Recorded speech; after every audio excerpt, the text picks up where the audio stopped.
मैं इस समय बाबा श्री काशी विश्वनाथ धाम के मुख्य कार्यपालक अधिकारी विश्वभूषण मिश्र जी के पास हूँ। सबसे बड़ी बात कि 20 तारीख को रंग भरी एकादशी है और काशी में रंग भरी एकादशी का पूरे दुनिया में, पूरे सृष्टि में एक अलग महत्व है, जहाँ बाबा अपने भक्तों संग गौना के बाद होली खेलते हैं।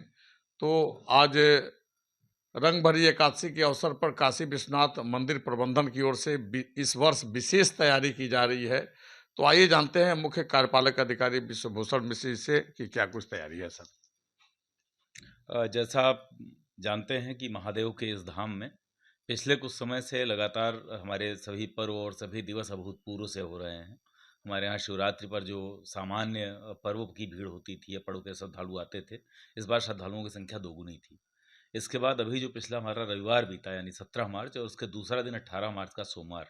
दोनों दिन मिलाकर 5 लाख से ज़्यादा लोग श्रद्धालु हमारे रविवार के दिन आए, 4,10,000 श्रद्धालु हमारे सोमवार के दिन आए। इससे पहले का जो अधिकतम संख्या श्रद्धालुओं की बिना किसी पर्व के हुआ करती थी, वह एक दिन में 2 लाख से ऊपर नहीं गई थी। 2 लाख 2,000 3,000 इसके पहले का आंकड़ा था। तो लगातार 2 दिनों तक हमारा उससे वो आंकड़े से दोगुने की संख्या में लोग आए हैं, यहाँ पर श्रद्धालु आए हैं। तो हम ये मान रहे हैं कि रंगभरी एकादशी में भी इसी तरह से श्रद्धालु आएंगे। और शिवरात्रि पर जो व्यवस्था हुई थी, इसको जो काशी वासियों का जो उसमें और बाहर के भी जो लोग आए थे शिवरात्रि पर श्रद्धालु दर्शन करने, उनके द्वारा जो उसका अवलोकन किया गया था, उसका जो अनुभव था, इसके कारण ही हमें लगता है उसके बाद जो अगला वीकेंड आया, जो अगला सप्ताहांत आया, उस पर संख्या एकदम से बढ़ गई। तो वही अपेक्षाएं बढ़ जाती हैं लोगों की, जब आपकी व्यवस्था एक बार ठीक हो जाती है धाम में, बेहतर रहती है। तो हम उन लोगों को लगातार जब से कॉरिडोर बना है, व्यवस्थाओं में सुधार करते जा रहे हैं। और अभी इस बार धाम की और व्यवस्था हम लोग सुदृढ़ करने का और सुंदर करने का प्रयास करेंगे। इस बार रंगभरी एकादशी पर जो हर बार व्यवस्था रहती है, उस तरह से पूरा सुनिश्चित करते हुए हमने बैरिकेडिंग और जो आने वाले श्रद्धालु हैं उनके लिए, उनके आवागमन को और सुगम बनाने के लिए और ज़्यादा व्यवस्थित करने के लिए भी अन्य सुरक्षा एवं सुगमता की व्यवस्था हमने की है।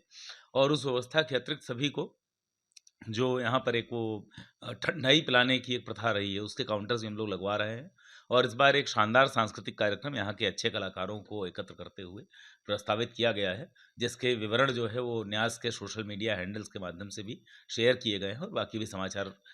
माध्यमों से हम लोग उसको शेयर कर रहे हैं, बता रहे हैं। जैसे मैं आपको बताऊं कि इस बार शाहनाई के लिए श्री दुर्गालाल प्रसन्ना जी एवं साथी कलाकार, कथक में श्री रुद्र शंकर मिश्रा जी, उप शास्त्रीय एवं होली गायन में श्रीमती शक्ति मिश्रा जी,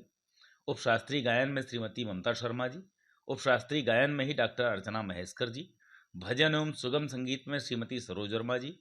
शास्त्रीय एवं उप शास्त्रीय गायन में श्री राहुल रोहित मिश्रा जी, भजन एवं लोकगीत में सुश्री दिव्या दुबे जी एवं अन्य कलाकार, भजन गायन में श्री अविनाश मिश्रा जी एवं उनकी सहयोगी टीम, भजन गायन में ही श्री पुनीत जेटली जी तथा सरोद वादन में श्री अंशुमान महाराज जी। इन लोगों को हम लोगों ने आमंत्रित किया है, कलाकारों को। और इस बार हम लोग 3 बजे से, दोपहर 3 बजे से हम लोग सांस्कृतिक कार्यक्रम प्रारंभ करेंगे, जिसका समापन जो है शयन रात्रि आरती के साथ देर रात तक चलता रहेगा। और साथ ही में इस पूरे कार्यक्रम की भी, जैसा हमने महाशिवरात्रि पर बाबा के जो श्री विश्वनाथ जी के विग्रह का और उससे ठीक पहले सांस्कृतिक कार्यक्रम की लाइव स्ट्रीमिंग की थी, तो इस पूरे कार्यक्रम की भी लाइव स्ट्रीमिंग हम लोग अपने यूट्यूब चैनल और फेसबुक लाइव के माध्यम से करेंगे, जिसको विश्व में कहीं बैठे हुए बाबा के भक्त हमारे सांस्कृतिक कार्यक्रम को और साथ ही साथ बाबा के होली खेलने के दृश्य को भी अपनी आंखों से देख सकें, दर्शन कर सकें और यहाँ वहाँ से बैठकर जो धाम की अनुभूति है उसको महसूस कर सकें। तो देखिए, बाबा श्री काशी विश्वनाथ की महिमा को, उनके दर्शन को और खास तौर पे रंग भरी एकादशी को दुनिया के जन जन तक पहुंचाने का बीड़ा मंदिर प्रबंधन ने उठाया है। हरेंद्र शुक्ला, भारत 24, वाराणसी से।